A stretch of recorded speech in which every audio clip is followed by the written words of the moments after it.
Hello everyone. तो हमने हमारी लास्ट वीडियो में पॉलिटिकल इन्वायरमेंट तक मैक्रो इन्वायरमेंट के टॉपिक्स की कवरेज कर ली थी। तो हम इस वीडियो में आगे के टॉपिक्स देखेंगे कि नेचुरल इन्वायरमेंट क्या होता है। तो नेचुरल इन्वायरमेंट के नाम से ही पता चल रहा है, नेचुरल मीन्स जो नेचर से रिलेटेड है, जो नेचर से रिलेटेड हमारे पास रिसोर्सेज हैं, सुविधाएं जो हमें नेचुरली उपलब्ध हैं, वो जब हमारे बिजनेस के ऊपर इफेक्ट डालती हैं वो होता है नेचुरल एनवायरनमेंट। तो नेचुरल एनवायरनमेंट में क्या आएगा? क्लाइमेट्स, सॉइल, मिनरल्स, मटेरियल वगैरह, रिवर, ओशियंस की हमें जो चीज़ें नेचुरल रिसोर्सेज जो हमें अवेलेबल हैं वो सारे आएंगे। इससे रिगार्डिंग भी हम देखते हैं कि जो कॉटन इंडस्ट्री है वो महाराष्ट्र में है, क्योंकि वहाँ का जो वो जो रिसोर्सेज है, नेचर है वहाँ का, वो वहाँ पे इसको करने की इजाज़त देता है। और वैसे ही जूट इंडस्ट्री वेस्ट बंगाल में है, वहाँ के रिसोर्सेज जो है वो इस हिसाब से अवेलेबल हैं कि वहाँ पर जूट इंडस्ट्री एस्टेब्लिश हो पाई है। तो जो चीज़ें हमारी इकोलॉजी से रिलेटेड, हमारे नेचर से रिलेटेड हैं, वो सारी की सारी नेचुरल एनवायरनमेंट का पार्ट होती है। आप इन नोट्स को एक बार मैं अगर आप कहूँगे तो इनका PDF प्रोवाइड कर दूँगी, आप इन्हें रीड आउट कर लेना डिटेल में। तो अगर हम देखते हैं कि अगर हम जो हमारी एक्सपोर्ट इंपोर्ट से रिलेटेड इंडस्ट्रीज़ होती हैं वो हमारे कोस्टल एरियाज़ के पास होती हैं, क्योंकि वहाँ से एक्सपोर्ट इंपोर्ट अच्छे से हो जाता है। तो ये इन सब चीज़ों से रिलेटेड होता है कि जो हमारी जियोग्राफिकल कंडीशन है वो भी बहुत ज़्यादा इन्फ्लुएंस करती है हम कौन से प्रोडक्ट्स की प्रोडक्शन करेंगे। As I told you in my previous videos कि जो राइस हो गया ये सब होता है, ये पंजाब हरियाणा में ज़्यादा होता है, क्योंकि वहाँ की जो मिट्टी है, खाद है, वो इसके उत्पादन के लिए सक्षम है। और उधर ही एप्पल्स एंड सैफरन, मतलब कि सैफरन आपको पता है केसर होता है, वो सारे कश्मीर में होते हैं, क्योंकि वहाँ की जो कंडीशंस हैं उसको प्रोवाइड कराती हैं, बेनिफिट्स देती हैं। तो उसके बाद हमारी सेकंड एनवायरनमेंट आ गई डेमोग्राफिकल एनवायरनमेंट। डेमोग्राफिकल एनवायरनमेंट भी मैक्रो एनवायरनमेंट का पार्ट है। इसके अंदर मेनली ये 4 फैक्टर्स आते हैं।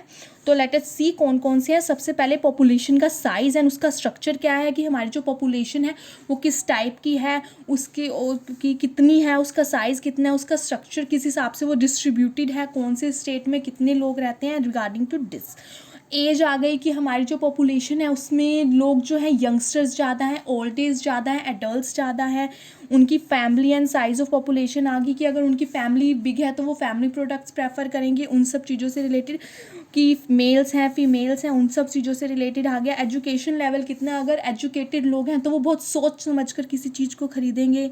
उनकी लैंग्वेज क्या है, उनकी कास्ट रिलीजन क्या है, उससे भी बहुत ज़्यादा इफेक्ट पड़ता है, क्योंकि एज़ पर आवर रिलीजन हम प्रोडक्ट्स को प्रेफर करते हैं।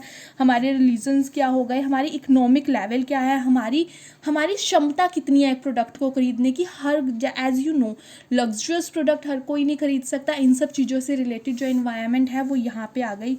तो ये सब इन चीज़ों से रिलेटेड है। फॉर एग्जांपल के तौर पर अगर हम देखते हैं कि मोटरसाइकिल्स की और 100cc स्कूटर्स की डिमांड इसलिए इंक्रीज़ होती है क्योंकि यंगस्टर्स हैं, बॉयज़ एंड गर्ल्स हैं, और वैसे ही जो हमारे एजुकेशन से रिलेटेड प्रोडक्ट्स हैं उनकी भी डिमांड इंक्रीज़ होएगी। अगर हमारा जो यूथ है वो एजुकेटेड एडल्ट्स लोगों के अंदर होएगा।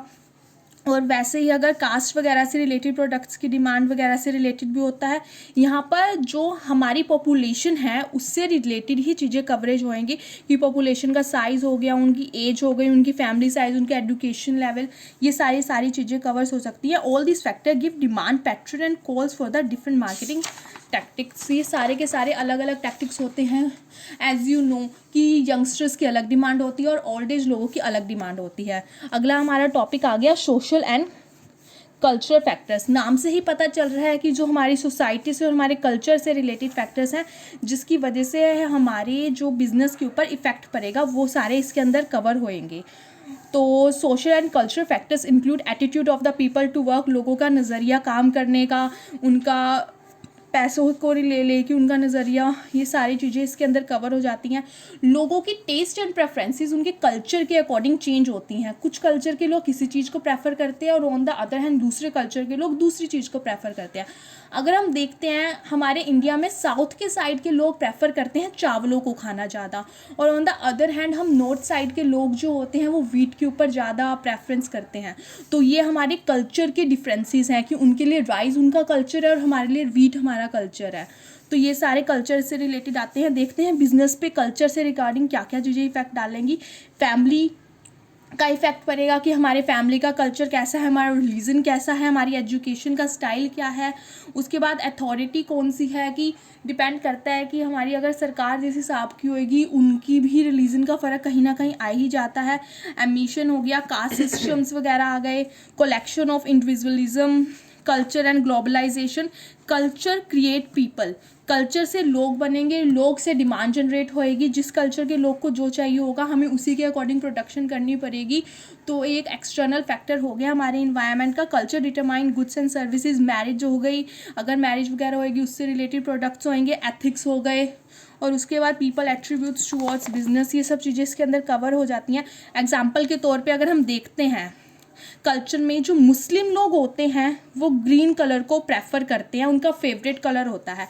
But on the other hand Malaysia के अंदर ये एक इलनेस का मतलब बीमारी का रूप माना जाता है ग्रीन कलर को। ये जो चीज़ें होती हैं ये थोड़ा इफेक्ट डालती हैं। The profit maximisation objective of the enterprise has become old. आज के टाइम में प्रॉफिट मैक्सिमाइजेशन जो ऑब्जेक्टिव है आप सबको पता है कि वो बहुत पुराना हो चुका है। लोग ज़्यादा से ज़्यादा कंज्यूमर मैक्सिमाइजेशन पे, कस्टमर्स की प्रेफरेंसेस पे वो करते हैं, ध्यान देते हैं। At present and enterprise not only earn profit but it also spends a part of the profit on the social uplifts. So जो हमारी सोसाइटी है उसके ऊपर भी वो पैसा लगाना प्रेफर करते हैं, खर्चा करना प्रेफर करते हैं। तो देखते हैं कि कौन कौन से फैक्टर्स आते हैं। ये देखो, फर्स्ट पॉइंट है social attitude and value such as social customs and beliefs. अब हमारी जो सोशल कस्टम्स एंड बिलीव्स हैं उसके तो हमारी डिमांड पे इफेक्ट पड़ेगा। किसी का कल्चर कहेगा कि ये चीज़ अच्छी है, ऑन द अदर हैंड दूसरे का कल्चर कहेगा वो चीज़ अच्छी नहीं है। तो जिसका अच्छा कहेगा वो उस प्रोडक्ट को प्रेफर करेगा, और दूसरे हैंड जिनका नहीं कहेगा वो नहीं प्रेफर करेंगे। तो इन चीज़ों का भी इफेक्ट पड़ता है। फैमिली साइज़ कैसा है, हमारा स्ट्रक्चर कैसा है, चेंजेस आते रहते हैं इनमें, चेंज इन इट। एजुकेशन का हमारा लेवल क्या है, हमें प्रोडक्ट्स की अवेयरनेस कितनी है, ये सब इसमें कवर होंगे। कॉन्शियस, अगर जो आजकल कंज्यूमर्स कॉन्शियस बहुत है अपने राइट्स को लेके, अगर कंज्यूमर कॉन्शियस है अपने राइट को लेके तो हमें जो बिजनेस ऑर्गेनाइजेशन है उन्हें बहुत ज़्यादा एक्टिव रहना होगा। आज के टाइम में कंज्यूमर्स को पता है कि उनका राइट और उनके हकदार क्या हैं, उनको एथिक्स के साथ काम करना पड़ेगा। Role of women in the society, ये सारा सोसाइटी से रिलेटेड जो फैक्टर्स आएंगे वो सारे सोशल एंड कल्चरल एनवायरनमेंट के अंदर आते हैं। उसके बाद last one is, I think this is the last one which is related to technology environment. Technology से रिलेटेड जो फैक्टर्स हैं वो इसके अंदर आएंगे। तो जो हमारी टेक्नोलॉजी में चेंजेस आते रहते हैं, the technology environment of the country बहुत इंपॉर्टेंट रोल प्ले करती है, क्योंकि हमारी टेक्नोलॉजी हमारी प्रोडक्शन के ऊपर पूरा का पूरा इफेक्ट डालती है। टाइम टू टाइम टेक्नोलॉजी में चेंज आते ही आते हैं, उन चेंजेस को फर्म्स को अडॉप्ट करना ही होगा। उन चेंजेस को अडॉप्ट करके ही फर्म बहुत अच्छे से अपनी प्रोडक्शन को शार्पली आगे लेकर जा सकती है। एज यू नो, हमारी जो इकनॉमी है वो डायनामिक है, उसके अंदर चेंजेस आएंगे ही आएंगे, उन चेंजेस को हमें टैकल करना ही होगा। तो technology plays an very important role in it. तो आगे हम देखते हैं, ये इसका एक एग्जाम्पल है यहाँ पे। For example in India electrical appliances required voltage, हमारे जो इंडिया के अंदर जो वोल्टेज है 240 वोल्ट की चाहिए होती है, जहाँ की यूएसए में 210 वोल्ट की रिक्वायर होती है। तो ये टेक्नोलॉजी के चेंजेस हैं, इसके हिसाब से भी हमें काम करना पड़ेगा। आपको पता है जैसे जैसे आजकल एलसीडीज़ वगैरह आ चुकी हैं उसकी वजह से हमारे जो टेलीविज़न्स हैं उनकी डिमांड बहुत ज़्यादा कम हो गई है। अगर आप देखेंगे आजकल हर दूसरे व्यक्ति के घर में आपको एलसीडीज़ एलईडीज़ वगैरह ही मिलेंगी। तो उस वजह से हमारे जो ओल्ड टेलीविज़न्स थे जो वो स्क्वायर बॉक्स के होते हैं उनकी डिमांड ख़त्म हो गई है। तो ये क्यों हुआ है? टेक्नोलॉजी में अपलिफ्टमेंट हुई है, टेक्नोलॉजी में चेंज आई है। आजकल जो बिग बिग स्पीकर्स होते हैं उनकी जगह लोग ब्लूटूथ स्पीकर्स का यूज़ करने लग गए हैं, जो कि ईजिली ज़्यादा वायर्स की नीड नहीं होती है, सारा कुछ ईजिली फ़ोन से कनेक्ट हो जाते हैं बिना वायर्स के। तो ये सारा कुछ टेक्नोलॉजी में ही चेंजेस की वजह से आया है। तो लेट्स सी टेक्नोलॉजी का क्या इम्पैक्ट पड़ेगा। राइज एंड डिक्लाइन होएगा, एज यू टोल पुराने टेलीविज़न्स का डिक्लाइन हो गया, एलईडीज़ वगैरह का डिमांड इंक्रीज़ होगी। डिमांड फॉर ट्रेडिशनल कैपिटल है, increase in quantity of products, rise in products, productivity को भी राइज करेंगे। कहीं बार हम जो टेक्नोलॉजी है उसमें चेंज आने के हिसाब से न्यू प्रोडक्ट्स की डिमांड करते हैं, तो हमें उससे इंक्रीज़ होएगी प्रोडक्टिविटी भी मोर। हमें रिसर्च एंड डेवलपमेंट बहुत ज़्यादा करनी होगी। उसके बाद आ गया स्किल वर्कर्स की रिक्वायरमेंट होएगी, अगर न्यू टेक्नोलॉजी आएगी, न्यू लोग यूज़ करेंगे। एज यू नो, पहले जो काम होता था हाथ से होता था, अब कंप्यूटराइज एंड मशीनरीज से काम होता है, तो हमें स्किल्ड वर्कर्स की नीड है जो कि कंप्यूटर्स एंड मशीनरीज को ऑपरेट कर सकते हैं अच्छे से। तो these are related to that. Expectations क्या है कंज्यूमर की? कंज्यूमर तो मांगेगा अच्छा प्रोडक्ट, तो अच्छा प्रोडक्ट जो बनाना है वो अच्छी टेक्नोलॉजी से बनेगा, तो हमें इसलिए भी टेक्नोलॉजी की चेंज है। बिजनेस के अंदर हमें चेंजेस लाने होंगे, कॉम्बिनेशंस करने पड़ते हैं। सोसाइटी की ग्रोथ के लिए भी ज़रूरी है टेक्नोलॉजी के चेंज, क्वालिटी के लिए भी ज़रूरी है। अगला है last topic in this is, I think so this is one the last, and इसके बाद जो हमारे टॉपिक हैं माइक्रो एनवायरनमेंट के स्टार्ट हो जाएंगे। तो देखते हैं इंटरनेशनल एनवायरनमेंट क्या होती है। इंटरनेशनल वर्ड से ही पता चल रहा है, जो इंटरनेशनल लेवल से रिलेटेड है, जो कि हमारा जो export import national international level पे होता है उससे रिलेटेड है, कि हमारे एक्सपोर्ट इंपोर्ट में हम कितने लिबरलाइज हैं। हमारे को सरकार अगर सुविधाएं देगी एक्सपोर्ट करने की तो वो हमारे लिए बहुत अच्छा है, बट अगर सरकार रिस्ट्रिक्शंस लगाएगी तो वो हमारे लिए प्रॉब्लम क्रिएट करेगा, वो हमारे लिए एक एक्सटर्नल फैक्टर हो जाएगा इन्वायरमेंट का, जो कि हमारी चीज़ों के ऊपर इफेक्ट डालेगा। तो देखते हैं इसके अंदर कौन कौन सी चीज़ें कवर होती हैं। सबसे पहले business activities of multinational companies की बिजनेस एक्टिविटीज़ इसके अंदर आएंगी, कि अगर मल्टीनेशनल कंपनीज अपने प्रोडक्ट्स ज़्यादा बनाएंगी, अच्छे लेवल के बनाएंगी, तो हमारे बिजनेस के ऊपर उसका इफेक्ट पड़ेगा। As you know, globalisation has taken place in India. बाहर की कंपनीज आ रही हैं, यहाँ प्रोडक्शन कर रही हैं। हमारी कंपनीज को उनको बीट करने के लिए दिक्कत आती है, क्योंकि हमारे पास इतनी टेक्नोलॉजी एंड अपलिफ्टमेंट्स नहीं है। So that's why that creates a lots of problem. तो ये हमारे लिए एक एक्सटर्नल फैक्टर हो गया एनवायरनमेंट का, जो कि हजारियस चीज़ बन सकती है। Rules and policies foreign trade से रिगार्डिंग, कहीं बार हमारी सरकार किसी चीज़ के एक्सपोर्ट को रोकने के लिए खतरनाक पॉलिसीज़ बना देती है, जिस वजह से लोगों को दिक्कत आती है। आगे आ गया इंटरनेशनल पॉलिसीज़ के प्रेशर्स हो गए, सीक्रेट कॉन्ट्रैक्ट्स वगैरह हो गए, social and cultural exchange of her country का सोशल लेवल अलग होता है। एज यू नो, इंडिया में इंडियन कस्टम्स के कपड़े पहने जाते हैं, और अगर हम फॉरेन कंट्रीज़ देखें तो वहाँ पे वेस्टर्न कस्टम की ड्रेसेस पाई जाती है, तो उसके अकॉर्डिंग भी डिमांड में चेंजेस आते हैं। स्ट्रक्चर ऑफ प्रोडक्शन का सिस्टम कैसे है, मार्केट का ग्रुप कैसे है, कि हमारे प्रोडक्ट की इंटरनेशनल लेवल पे डिमांड है भी या नहीं है, इन सब चीज़ों से रिलेटेड ये चीज़ें आ जाती हैं। A company level of globalisation, इसके अंदर क्या आएगा? The company commits itself heavily with several manufacturing locations around the world and offer products to several diversified industries. Globalization के अंदर क्या होता है कि कंपनी ग्लोबली प्रोडक्ट को सबको अवेलेबल कराती है. It also means the availability of compete in a domestic market with the foreign market. Globalisation में क्या होएगा कि फॉर एग्जांपल इंडिया में ग्लोबलाइजेशन हुई, जो बाहर की कंट्रीज़ हैं वो हमारी कंट्री में आई, तो वो अपने बाहर के प्रोडक्ट्स लेके हमारी कंट्री में आई. उससे क्या हुआ कि उनको अपनी डोमेस्टिक मार्केट को हमारी डोमेस्टिक मार्केट को बीट कर अपने प्रोडक्ट्स को एस्टेब्लिश करना पड़ा. तो ये सारी चीज़ें इसके अंदर आ जाती हैं कि डोमेस्टिक मार्केट कितना compete कर सकती है फॉरेन कॉम्पिटिटर से. These are the things related to the international environment. Now there, as I told you, कि एक्सटर्नल एनवायरनमेंट दो टाइप की होती है, माइक्रो एंड मैक्रो. तो हमारी जो मैक्रो एनवायरनमेंट है वो कंप्लीट हो चुकी है. अब हम देखते हैं माइक्रो एनवायरनमेंट में क्या क्या टॉपिक्स आते हैं. तो माइक्रो एनवायरनमेंट को हम ऑपरेटिंग एनवायरनमेंट भी कहेंगे, जो कि हमारे माइक्रो टास्क वगैरह से रिलेटेड होएगी. उसका नाम है, इसका दूसरा नाम टास्क रिलेट वो कॉम्पिटेटिव एंड टास्क एनवायरनमेंट भी है. तो these factors can be influenced और contributed to the form environment involve these factors. तो ये जो फैक्टर्स है ना, ये हमारे बिजनेस के काम से रिलेटेड हैं. तो इसके अंदर ये फैक्टर्स आएंगे. कॉम्पिटिशन, कॉम्पिटेटिव पोजीशन हमारी क्या है, हमारे कंज्यूमर्स की प्रोफाइल क्या है, हमारे सप्लायर्स एंड क्रेडिटर्स के साथ हमारा रिलेशनशिप्स कैसी हैं, हमारे पास लेबर मार्केट उस प्रोडक्ट की मैन्युफैक्चरिंग के लिए अवेलेबल है या नहीं है, एंड पब्लिक, जो कि हमारे इंटरनल फैक्टर्स हैं, वो सारे के सारे माइक्रो में आएंगे, कि जो इतने वाइड नहीं है, तो हम इनको कहीं ना कहीं कंट्रोल कर सकते हैं. तो हम जल्दी से देखते हैं, ये टॉपिक ऑलमोस्ट हमारा डन हो चुका है.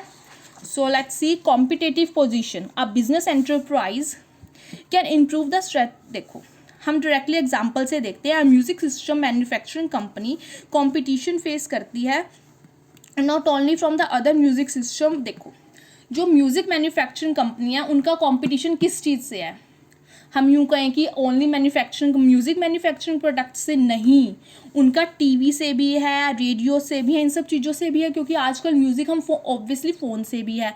तो ये हमारे कॉम्पिटिटर्स हो गए, जो हमारी कॉम्पिटिटिव पोजीशन है कि हमें किससे कम्पीट करना है, उन सब चीज़ों से रिलेटेड ही आ गई। अब आपको पता है हमारी इकोनॉमी के अंदर कोई भी कभी भी ऑपरेट कर सकता है, मतलब कोई भी न्यू प्रोडक्ट लॉन्च हो सकता है। तो इस वजह से हमें ध्यान रखना होगा कि हमारी कॉम्पिटिटिव पोजीशन क्या है, कि अगर फ्यूचर में कोई न्यू प्रोडक्ट एकदम इकोनॉमी में लॉन्च हो जाता है, मार्केट में लॉन्च हो जाता है, तो हम उस प्रोडक्ट को बीट कर भी पाएंगे या नहीं बीट कर पाएंगे, इस चीज़ों से रिलेटेड होती है। तो इसके अंदर क्या क्या होता है, हमारा मार्केट में शेयर कितना है, कितने कंज्यूमर्स हमसे खरीदते हैं, ब्रेथ ऑफ प्रोडक्ट लाइन कितनी है, अफेक्टिवनेस एंड सेल डिस्ट्रीब्यूशन की हमारे प्रोडक्ट की सेल्स में कितना डिस्ट्रीब्यूशन है, हमारी सेल्स कितनी है, प्रोस्पेरिटी एंड की अकाउंट, हमारे प्रोडक्ट की क्या ऐसी चीज़ें हैं, क्या उसमें ऐसी क्वालिटीज़ हैं कि फलाना बंदा हमारा ही प्रोडक्ट प्रेफर करेगा, चाहे 1000 प्रोडक्ट कंपनी मार्केट के अंदर आ जाए, तो वो हमारी कॉम्पिटिटिव एडवांटेज होगी, तो वो भी यहाँ पे कवर अप होती हैं। प्राइस की, कि हमारे प्रोडक्ट का प्राइस बाकी कंपनीज़ के प्राइस से कितना डिफर है, इन सब चीज़ों से रिलेटेड, कि हमारी एडवर्टाइजमेंट टेक्निक्स कितनी अच्छी हैं, हमारी लोकेशन, जर्नल इमेज हमारी कितनी है, एक्सपीरियंस कितना है, कितनी पुरानी कंपनी है, जो कंपनी पुरानी होगी हम उस पर ज़्यादा विश्वास करेंगे एज़ कम्पेयर जो न्यू कंपनी आएगी, इन सब चीज़ों से रिलेटेड। अब कंज्यूमर प्रोफाइल क्या हो गया, the most important factor of operating environment is consumer. क्यों कंज्यूमर है, क्योंकि हमें जो प्रोडक्ट्स हैं वो कंज्यूमर को ही बेचने हैं, तो ये बहुत ज़्यादा इंपॉर्टेंट फैक्टर होगा। तो इन सब चीज़ों से रिलेटेड कि हमें कौन से प्रोडक्ट किसको बेचना है, इन चीज़ों से रिलेटेड आ गया। एज वी नो, कंज्यूमर से रिलेटेड में क्या आएगा, जियोग्राफिकल, डेमोग्राफिकल, साइकोलॉजिकल, बायर बिहेवियर, इनके इसके अंदर ये कंज्यूमर प्रोफाइल के अंदर ये 4 चीज़ें आती हैं, कि कहाँ पे वो उस क्षेत्र में लोकेटेड है, उसकी एज वगैरह क्या है, वो क्या उसकी एजुकेशन लेवल है, उसका दिमागी रूप, मतलब वो क्या सोच रखता है अपनी मानसिक रूप से किसी प्रोडक्ट को लेके, कि उसकी साइकोलॉजी क्या है एक प्रोडक्ट को लेके, वो क्या मानता है कि वो प्रोडक्ट में हमारे लिए फ्यूचर में अच्छा होगा या मेरे लिए गंदा होगा, उसकी साइकोलॉजी क्या है उस प्रोडक्ट के यूजेस को लेके, ये सब चीज़ें आती हैं। बायर की बिहेवियर कैसा है, कि जो हमारा बायर का जो बिहेवियर कैसा है, कि हमारा बायर बार बार तो नहीं शिफ्ट करता, अगर वो लॉयल है या नहीं है, इन सब चीज़ों से रिलेटेड आ जाती हैं। साइकोलॉजिकल में आएंगी कंज्यूमर की पर्सनैलिटी कैसी है, लाइफस्टाइल कैसा है, अदर फैक्टर्स आएंगे। जियोग्राफिक वो डेमोग्राफिकल में उसके ग्रुप ऑफ कंज्यूमर्स आएगा, कि एज मैटर, कि वो शादीशुदा है या नहीं है, उसकी इनकम ऑक्यूपेशन सब कितनी है, ये चीज़ें आएंगी। जियोग्राफिकल में आएंगी कि वो कौन से सेक्टर में रहता है, कि उसकी जियोग्राफी के वो कौन से एरियाज़ में रहता है। And threats as a part of analyse consumer sections of product and services and call. देखो, जियोग्राफिकल में आएंगी कि वो कौन से एरिया को प्रेफर करता है, जो जिस एरिया में रहेगा वो उस हिसाब से प्रोडक्ट्स वगैरह को प्रेफर करेगा, इन चीज़ों से रिलेटेड। बायर का बिहेवियर कैसा है, कि हम प्रिडिक्ट कर सकते हैं कि बायर के बिहेवियर में चेंज आएगा, या हम प्रिडिक्ट नहीं कर सकते, इन सब चीज़ों से रिलेटेड, कि हमारा बायर तो लॉयल है, वो कभी चेंज नहीं करेगा, ये हो गया। और हमें पता है कि हमें हमारे बायर्स को कंट्रोल करने में बहुत मेहनत लगेगी, इन सब चीज़ों से रिलेटेड आ गए। अगला है सप्लायर्स एंड क्रेडिटर्स। तो सप्लायर्स एंड क्रेडिटर्स में कॉस्ट एंड, देखो सप्लायर्स एंड क्रेडिटर्स की तो हमें मोस्ट ज़रूरत होती है। कहीं कभार हमारे सप्लायर्स, हमें देखना होता है कि हमारे सप्लायर्स जो हैं वो ट्रस्टवर्दी भी हैं, कि अगर कोई चेंज आएगा कल को, वो रॉ मटेरियल की इनसफिशिएंसी पे भी हमें रॉ मटेरियल सप्लाई करना प्रेफर करेंगे, क्या हम उनकी प्रायोरिटी लिस्ट में हैं या नहीं है। On the other hand creditors आ गए, कि अगर हमें कल को लोन्स वगैरह की नीड होगी, हमारे क्रेडिटर्स हमें मनी प्रोवाइड करेंगे या नहीं करेंगे, इन सब चीज़ों से रिलेटेड जो चीज़ें हैं वो यहाँ पे कवर होती हैं। तो cost availability and continuity in supply of raw material सब असेंबलीज, की कॉन्टीन्यूटी हमारे पास रहेगी रॉ मटेरियल की सप्लाईज की, इन सब चीज़ों की, या नहीं रहेगी। और फाइनेंस की हमारे पास अवेलेबिलिटी रहेगी या नहीं रहेगी, ये इन सब चीज़ों से रिलेटेड आती हैं इसके अंदर चीज़ें। अगला हमारा टॉपिक है लेबर मार्केट, कि हमारे पास लेबर्स अवेलेबल हैं या नहीं है हमारे प्रोडक्ट की मैन्युफैक्चरिंग के लिए। रिप्यूटेशन ऑफ एन एम्प्लॉयर, कि हमारा जो एम्प्लॉयर है उसकी रेप्यूटेशन क्या है भाई मार्केट में, उसके नाम पे एम्प्लॉयज़ काम करने आएंगे या नहीं आएंगे, कि वो प्रेफर करेंगे या नहीं करेंगे। अगर हमारे जो एम्प्लॉयर्स हैं ऐसा उनके बारे में परसेप्शन बनी हुई है कि उनका नेचर अच्छा नहीं है, तो लोग नहीं आएंगे।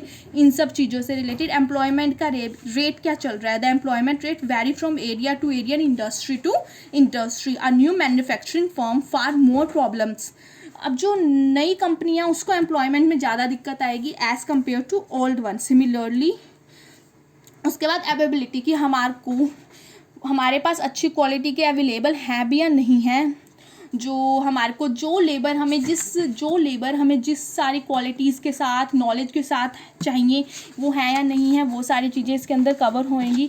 लास्ट टॉपिक हमारा इसके अंदर आता है public is a group that has an action and the potential interest in the fact of the public. आपको नाम से ही पता चल रहा है, पब्लिक मीन्स जो लोग हैं जिसके अंदर बिजनेस को ऑपरेट करना है। Every company has to encounter with certain public like media, citizens, local